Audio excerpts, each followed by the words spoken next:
નમસ્કાર મિત્રો, આજે સીધું ને સટના એપિસોડમાં આપણે ભારતીય જનતા પાર્ટીના મેમ્બર ઓફ પાર્લામેન્ટ એ સંસદ પરિસરમાં જે રીતે રાહુલ ગાંધીની પાસેથી જવાબ માંગતા ફલક લઈને વિરોધ દેખાવો કરી રહ્યા છે અને બીજી બાજુ વિપક્ષના સાંસદો એ મોદી શાહ પાસેથી જંતર મંતરના સવાલો કરી રહ્યા છે, એના જવાબ માંગી રહ્યા છે, એની વાત કરવાના છે.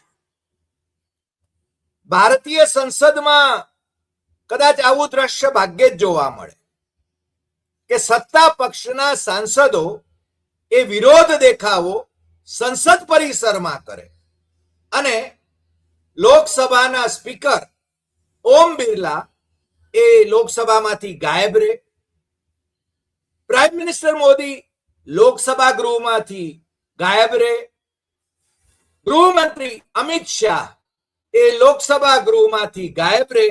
પરંતુ આ બધા એનડીએની મંગલ મિલન જે ઘટનાક્રમ છે, એનડીએનો મંગલ મિલન સમારંભ જે હોય છે એમાં ત્રિરંગો ફરકાવે છે, બધા મળી રહ્યા છે. કારણ કે જે ત્રિરંગાને નફરત કરતા હતા, જે ત્રિરંગાને એમના પૂર્વસૂરીઓ એ સ્વીકારવા તૈયાર નહોતા, એ તિરંગા યાત્રાઓ હવે છે ને ભારતીય જનતા પાર્ટી વાળાઓ કાઢી રહ્યા છે અને લોકોને ભરમાવી રહ્યા છે. સંસદ ગૃહમાં પણ અત્યારે એ જ થઈ રહ્યું છે. સંસદ પરિસરમાં સંસદ ગૃહમાંથી મોદી, શાહ અને ઇવન ઓમ બિરલા એ ગાયબ રહે છે. સભાપતિ તરીકે જે પેનલ હોય છે એ પેનલના સભ્યો એ ગૃહનું કાર્ય ચલાવવાની કોશિશ કરે છે, પરંતુ ગૃહ આવતીકાલ 11 વાગ્યા સુધી, લોકસભા ગૃહ એ આવતીકાલ 11 વાગ્યા સુધી એ સ્થગિત થઈ ગયું. રાજ્યસભામાં સભાપતિ રાધાકૃષ્ણ એ કાર્યવાહી ચલાવે છે, પરંતુ આજે જે ખેલ થયો એ ખેલ ભારતીય જનતા પાર્ટીના ભોપાળાને વધારે ખુલ્લા કરી રહ્યા છે, પરંતુ આ લાજવાને બદલે ગાજનારાઓ છે. રાંચીમાં હેમંત સોરેનની સરકાર, ઝારખંડ મુક્તિ મોરચા, કોંગ્રેસ અને આરજેડીની સરકાર એ વિદ્યાર્થી આંદોલનની સાથે સંવેદનશીલ રીતે મંત્રણા કરે છે. એમની 98% માગણીઓ માન્ય કરે છે અને છતાં એ આંદોલનને હાઈજેક કરનાર ભારતીય જનતા પાર્ટી એનું સમાધાન કોઈ ન થાય એની કોશિશમાં હોય અને વિધાનસભા પર કૂચ લઈ જાય ત્યારે પોલીસે લાઠીમાર કરવો પડે કે વોટર કેનન છોડવા પડે, ત્યારે એનો મુદ્દો લઈને ભારતીય જનતા પાર્ટીના સાંસદો રાહુલ ગાંધી કેમ ચૂપ છે એનો પ્રશ્ન કરે છે. રાહુલ જવાબ આપે. હવે રાહુલે તો ગઈકાલે જ જવાબ આપ્યો હતો કે સરકાર કોંગ્રેસની હોય, ભારતીય જનતા પાર્ટીની હોય કે મિત્ર પક્ષોની હોય, વિદ્યાર્થીઓ ઉપર જો અત્યાચાર કરવામાં આવે તો એને હું વખોડું છું. રાહુલ ગાંધીએ પ્રેસ કોન્ફરન્સ લઈને કહ્યું હતું અને એના પછી મોદીના કયાગરા જે વર્ષો સુધી ભારતીય જનતા પાર્ટીના અધ્યક્ષ રહ્યા અને હવે કેન્દ્રમાં મંત્રી છે, એ રાજ્યસભા ગૃહના નેતા પણ છે, એવા જેપી નડ્ડા એ એમ પાછા જુઠ્ઠાણું ફેલાવે છે કે જંતર મંતર ઉપર પેલેટ ગન ચાલી નથી, પેલેટ ગોળીઓ છોડાઈ નથી, અને પાછા ધમકાવે છે કે ડરે નહીં राहुल गांधी અને विपक्ष वालाओ, संसद में गृह मंत्री का भाषण सुने. હવે ભાઈ, સંસદમાં ભાષણ નહીં, રાહુલ ગાંધીએ કહ્યું કે ભાષણ નથી સાંભળવું, અમારે તો બે પ્રશ્નોનો જવાબ જોઈએ છે. એક કે પેલેટ ગન માંથી ગોળીઓ છોડવાનો, વિદ્યાર્થીઓ પર, શાંત વિદ્યાર્થીઓ પર ગોળીઓ છોડવાનો આદેશ એ કોણે આપ્યો? તો એ અમિત શાહ જણાવે ગૃહમાં. અને કાં તો એમ કહી દે કે એમને ખબર નથી. સીઆરપીએફ ના વડાને એ બલીનો બકરો બનાવવા માટે તૈયાર કરી ચૂક્યા છે, પરંતુ અમિત શાહ આની અંદર બચી શકે એમ નથી. અને મોદી અમિત શાહના બોસ છે, એટલે જંતર મંતર પર શાંત આંદોલન ચાલી રહ્યું હતું. મહિના કરતા પણ વધારે સમય સુધી ત્યાં શાંત આંદોલન ચાલ્યું નીટ પરીક્ષા લીકેજના સંદર્ભમાં. અને છતાં મોદી સરકારને એની સાથે મંત્રણાઓ કરવાનો સમય નહોતો મળ્યો.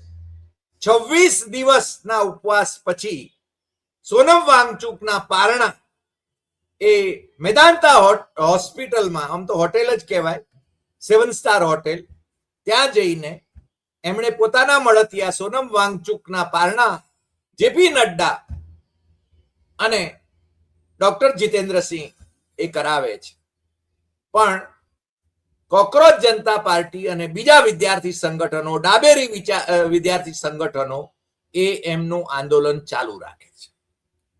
એમની સાથે મંત્રણાઓ કરવા માટે એમને ફરજ પડે છે, વચનો અપાય છે, પ્રધાનનું રાજીનામું લેવાય છે, શિક્ષણ મંત્રી જાય છે, પણ બીજા જે વચનો એમને આપ્યા અને જેના આદેશો બહાર પાડવાના હતા એ તો ન પડ્યા. પેલેટ ગન નો ઉપયોગ થયો નથી એમ સરકાર દાવો કરે છે. ભારતીય જનતા પાર્ટીના પ્રવક્તાઓ છાશવારે દાવો કરી રહ્યા છે. પેલા શિવાનમાં, બિહારના શિવાનમાં AK-47 માંથી ગોળીઓ છોડવામાં આવી છે, એની વાત પણ એ સ્વીકારતા નથી. એટલે એના પુરાવા છે, એના વિડીયો છે, એના જે લોકોને વાગી છે ગોળીઓ એ હાજરા હજુર છે.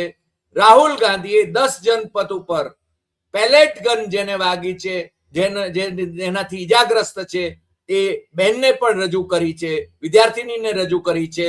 એના પહેલા એમણે છે ને એક વિદ્યાર્થીને રજૂ કર્યો છે, જેની પીઠ છે ને એમાં છરા ઘૂસેલા હતા.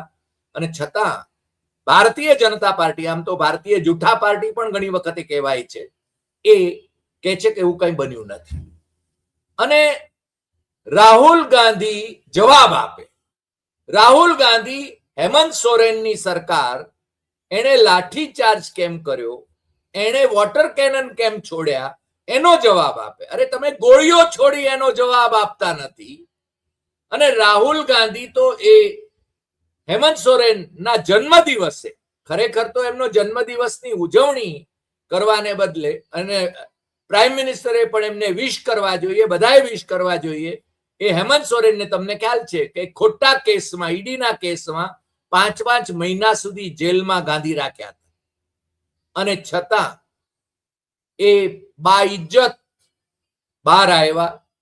એમણે જેને ભરત સમજીને સત્તાની પાદુકા સોંપી હતી કે પાદુકા લઈને એ સત્તા સંભાળે, એવા ચંપઈ સોરેનને ભારતીય જનતા પાર્ટીએ ફોડીને પોતાની સાથે ભેળવ્યા.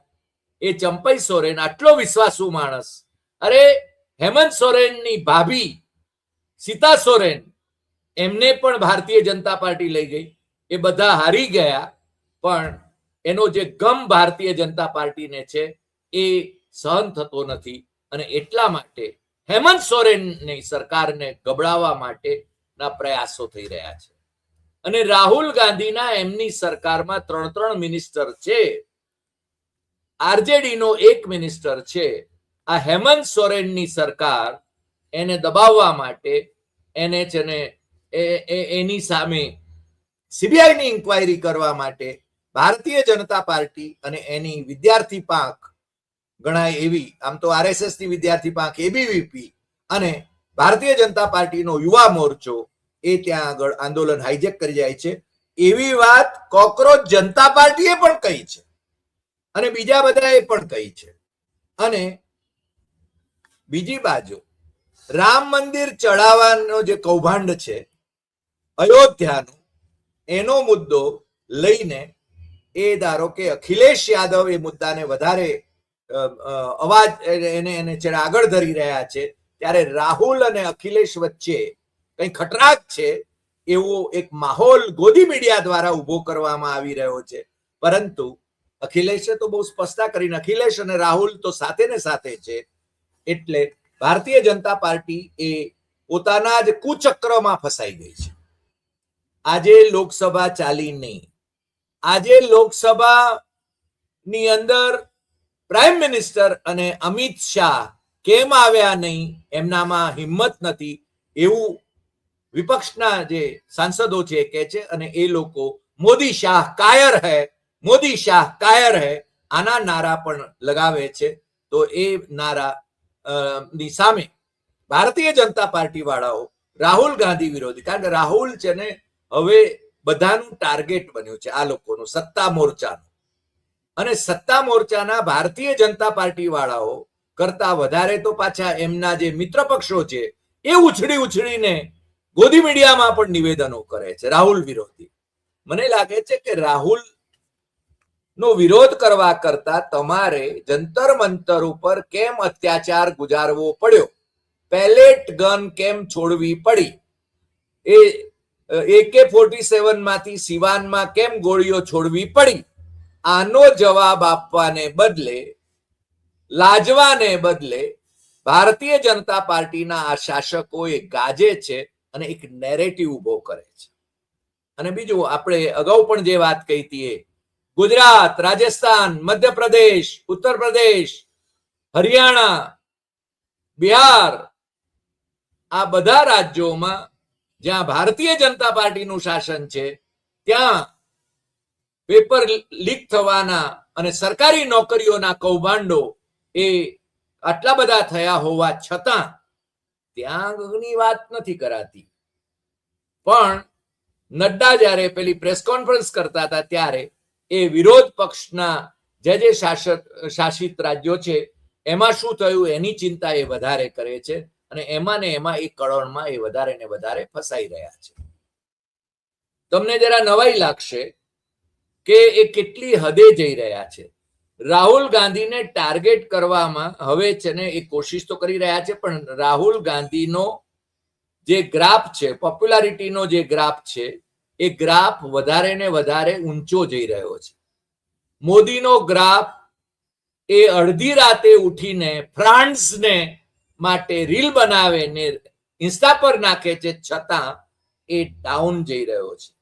અને મોદી જાય તો અમિત શાહે જવું પડે, અમિત શાહ જાય તો મોદીએ જવું પડે, આવા સંજોગો નિર્માણ થયા છે. અને ભારતીય જનતા પાર્ટીની અંદર પણ બહુ જ મોટો ખટરાક ચાલી રહ્યો છે.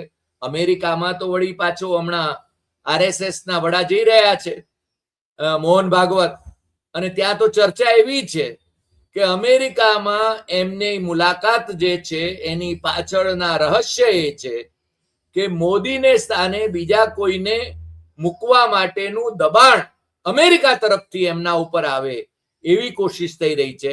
હકીકતમાં આ અફવા છે એવું અમે બહુ સ્પષ્ટપણે કહીએ છીએ, આમાં કોઈ તથ્ય નથી.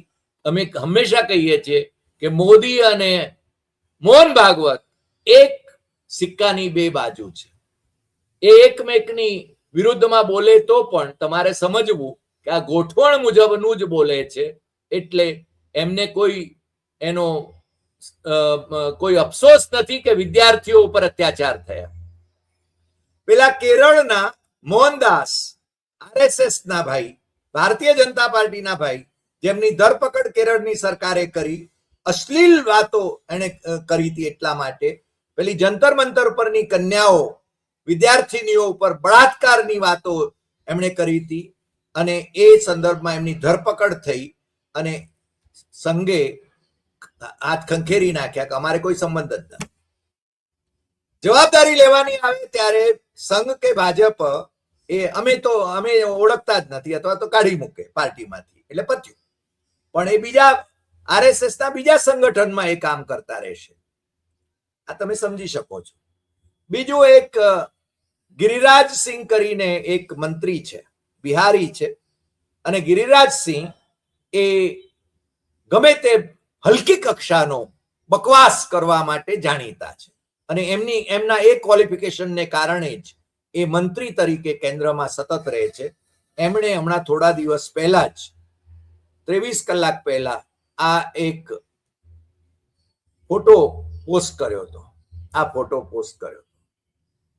તમને આ ફોટામાં રાહુલ ગાંધીની બાજુમાં એક છોકરો દેખાય છે, એમની બાજુમાં એક મહિલા છે અને એમની બાજુમાં આ બાજુ એક પુરુષ બેઠેલો દેખાય છે. અને गिरिराज सिंह ये लखे छे, राहुल जी ये तस्वीर कहाँ की है, कब की है, आपके साथ ये कौन कौन लोग हैं, मुझे जानने की उत्सुकता है. आ गिरिराज सिंह ने સિવાનમાં AK-47 કેમ ચાલી એ જાણવાની ઉત્સુકતા નથી. અહીંયા વિદ્યાર્થીઓ ઉપર જંતર મંતર ઉપર અત્યાચાર કરાયા તો અમિત શાહે એના માટે આદેશ આપ્યો તો કે પછી કોણે આપ્યો તો એ જાણવાની ઉત્સુકતા નથી. વિદ્યાર્થી આંદોલનકારીઓને રાષ્ટ્રદ્રોહી ગણાવવામાં આવે તો એની સામે એમને વાંધો નથી. વિદેશી ફંડથી એ લોકો આંદોલન કરી રહ્યા છે એમ કહેવામાં આવે તો એમને વાંધો નથી. પરંતુ રાહુલ ગાંધી એ એની એક તસવીર એ શેર કરે છે. પહેલા તો મેં ફેક્ટ ચેક કરવાની કોશિશ કરી અને આ ફોટોશોપ છે કે કેમ એ પણ જોવાની કોશિશ કરી, પરંતુ આ ફોટો એ ક્યાંનો છે? એ અમેરિકાના એક બહુ જ સમૃદ્ધ એવા અવી દાંડિયા, જેમનું આમ તો એમના ડિફેન્સ પરિવારમાંથી, લશ્કરી પરિવારમાં, ભારતના લશ્કરી પરિવારમાંથી એ આવે છે અને ત્યાં બહુ જ સમૃદ્ધ છે. અને ઘણી વખતે તમને કદાચ એ યુટ્યુબ ઉપર જોવા પણ મળશે. અવી દાંડિયા બે ધડક વાત કરનાર છે, એમણે એનો જવાબ આપ્યો છે. ये तस्वीर लेक रॉबर्ट्स टेक्सास की है. बाजू में बैठा बच्चा मेरे दोस्त रवि का बेटा आर्यमन है. उसके बगल में बैठी महिला रवि की बीबी शबनम है. और कुछ गिरिराज सिंह जी, अब आप पता कर ले कि ये सही है या नहीं. હવે આ ગિરિરાજની જે વિકૃત માનસિકતા છે, ભારતીય જનતા પાર્ટીના નેતાઓની વિકૃત માનસિકતા છે, એનો આ પરિચય આપે છે કે આ રાહુલ ગાંધીનો છોકરો છે અને રાહુલ ગાંધીની પત્ની છે એવું બતાવવાની, પરોક્ષ રીતે લોકોને ભોળવવાની એમની આ હલકી કક્ષાની કોશિશ છે. અને એટલે જ એનો જવાબ અવી દાંડિયાએ આપ્યો છે કે ભાઈ આ કોણ છે, તો એ હું કહી રહ્યો છું. બીજું, સુપ્રિયા શ્રીનેત એ ભારતીય જનતા પાર્ટીની એમના પ્રવક્તા છે અને એમણે પણ લખ્યું છે આ સંદર્ભમાં જ આ તસવીર સાથે, आप लीचड़ किस्म के आदमी हैं जो महिला पुरुष को साथ देकर घटिया ही सोच सकते हैं. तस्वीर में जो महिला और बच्चा है वह राहुल जी के मित्र की पत्नी और बच्चा है. मित्र फोटो में नहीं है, छुट्टी पर परिवार साथ थे. महिलाएं आप जैसे लिजलियों के साथ सहज नहीं है, कुंठित मत होइए. તમને ખ્યાલ છે કે રાહુલ ગાંધીની ભાણેજ એટલે પ્રિયંકાની દીકરી એ જ્યારે ભારત જોડો યાત્રા વખતે એના મામા સાથે બેઠી હતી ત્યારે પણ આ હલકી પ્રકૃતિના માણસોએ એ ફોટો શેર કરીને એના વિશે ગંદી કોમેન્ટ કરી. પંડિત જવાહરલાલ નહેરુ, એમના બેન વિજયાલક્ષ્મી પંડિત અને એમની ભાણેજ, એમની સાથે પંડિતજીની જે તસવીરો હતી એ તસવીરો પણ આ ભારતીય જનતા પાર્ટી વાળાઓ, RSS વાળાઓ એ શેર કરીને એ મહિલા સાથેના સંબંધો કેવા એમ કે એમના છે, કેવી રીતે ભેટે છે એની વાત કરી છે. અરે ભાઈ અને બહેન એ એકને મળે અથવા તો મામા ભાણેજ એ બાજુમાં બેઠા હોય તો એને માનસિક વિકૃતિ વાળા માણસો જ એના વિશે આવી હલકી ભાષા વાપરી શકે. એટલે આજે જે ચાલી રહ્યું છે આ લોકોને એમના વિકૃત માનસો જે છે, રાહુલ ગાંધી જવાબ શું કામ આપે? તમારે જવાબ લેવો હોય તો છે ને તમારે હેમંત સોરેનને પૂછવું જોઈએ. અને રાહુલ ગાંધીએ તો બહુ સ્પષ્ટ કહ્યું છે કે ઝારખંડની અંદર હેમંત સોરેને પણ આ વિદ્યાર્થીઓને સાથે મંત્રણાના 3 રાઉન્ડ કર્યા. એણે સ્પેશિયલ કમિટી બનાવી હતી, એમની માગણીઓ સ્વીકારી હતી, પરંતુ એક માગણી સ્વીકારાઈ નથી, સીબીઆઈની ઇન્કવાયરી થાય તો મોદી સરકાર એ પોતે ઈચ્છે એ રિપોર્ટ આપી શકે. તમને ખ્યાલ હશે ચીફ જસ્ટિસ ઓફ ઇન્ડિયા જ્યારે RM લોઢા હતા ત્યારે એમણે કહ્યું હતું કે સીબીઆઈ પિંજરે કા પોપટ હૈ, એટલે કેન્દ્રમાં જે સરકાર હોય એ નચાવે એમ નાચે અને જે ઈચ્છે એ રિપોર્ટ આપે એવી, અને મોદીએ એનો ઉપયોગ કર્યો છે. ED, CBI, income tax, NIA, election commission, આ બધી સંસ્થાઓ ઉપર મોદીએ જે પ્રકારનો કંટ્રોલ મેળવી લીધો છે અને જે રીતે એનો દુરુપયોગ કર્યો છે વિપક્ષના નેતાઓને બદનામ કરવા માટે અથવા તો જેલમાં નાખવા માટે અથવા તો એમની સામે ખટલાઓ દાખલ કરવા માટે, એનું ઉદાહરણ એ હેમંત સોરેન છે. અને હેમંત સોરેનને ભારતીય જનતા પાર્ટી સાથે જોડવા માટેના અથાગ પ્રયાસો છતાં હેમંત એ સ્વીકારવા માટે તૈયાર નહોતો, ત્યારે એને છે ને એની સામે ઈડીનો કેસ ખોટો કરીને 5 મહિના સુધી એને જેલમાં રાખ્યો હતો. ને ત્યારે ચીફ જસ્ટિસ ઓફ ઝારખંડ હાઈકોર્ટે કહ્યું હતું કે એની સામે પ્રથમદર્શી કેસ પણ થતો નથી, અને ફરીને હેમંત સોરેન મુખ્યમંત્રી બન્યા હતા. આજે તમે સમજી શકો છો, કારણ કે આપણા દર્શકો તો જાગૃત છે, પરંતુ પેલા અંધભક્તો કે 2 રૂપિયા કે 5 રૂપિયામાં ટ્વીટ કરનારા જે છે મોદી ભક્તો, એ લોકોને દિમાગમાં આ વાત ઉતરે અને સત્ય સમજે તો સારું. બાકી તો ભગવાન ભરોસે છે આખો દેશ, અને ભગવાનને છોડ્યા નથી આ ચોરોએ. તો કોઈ મંદિરોની અંદર ચોરી ન થાય એવું નથી કર્યું. રામ મંદિર તો મોદીને હસ્તક જ રહ્યું છે, અને એમાં કરોડો અબજોની ચોરી થઈ છે એ વાત પણ તમે જાણો છો, છતાં એમાં જાણે કે દૂધે ધોયેલા હોય એ રીતે એ વર્તી રહ્યા છે. આજે આટલી વાત, ફરી મળીશું નવા એપિસોડમાં નવા વિષય સાથે. આપને જો આ એપિસોડ ગમ્યો હોય તો સૌથી વધુ શેર કરશો, લાઈક કરશો, કમેન્ટ કરશો, અને આપણી YouTube channel doctor Hari Desai Satyamev Tathyame subscribe કરવા માટે દેશમાં અને વિદેશમાં મિત્રોને જરૂર જણાવશો. નમસ્કાર.